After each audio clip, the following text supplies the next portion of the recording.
Hello बच्चों, let's see the question. Choose the wrong statement.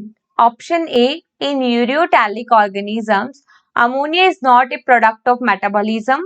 Option B, in mammals some amount of urea may be retained in the kidney matrix of ureotalic to maintain osmolarity. Option C, in fishes kidneys do not play any significant role in the removal of ammonium ions. And option D, urea and uric acid are less toxic than ammonia. देखो question के अंदर हमें बोला गया है कि इनमें से कौन सा रॉन्ग स्टेटमेंट है.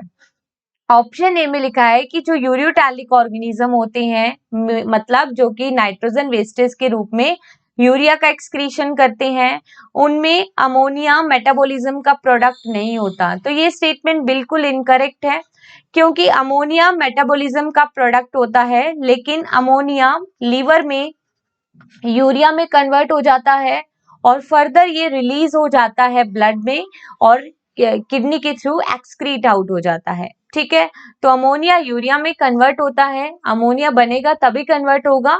सो we can say that ammonia is a product of metabolism in ureotelic organism. तो ये यहाँ पे हो गया रॉन्ग स्टेटमेंट.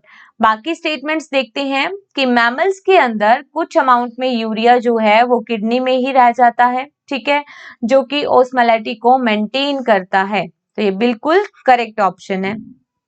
ऑप्शन सी में लिखा है कि फिशेस के अंदर जो किडनी है वो अमोनियम आयन के रिमूव करने के लिए कोई भी हेल्प नहीं करती. ठीक है, तो देखो जो फिशेस होती है जैसे कि कार्टिलेजिनस फिशेस, वो यूरियोटैलिक होती हैं और वो क्या करती है, यूरिया का एक्सक्रीशन करती है और उनकी जो किडनी है वो अमोनियम आयंस के रिमूवल के लिए कोई सिग्निफिकेंट रोल प्ले नहीं करती.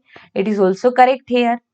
ऑप्शन डी में लिखा है कि जो यूरिया और यूरिक एसिड नाइट्रोजिनस वेस्टेज होती हैं वो अमोनिया के कंपैरिजन में लेस टॉक्सिक होती हैं. तो ये बिल्कुल सही बात है.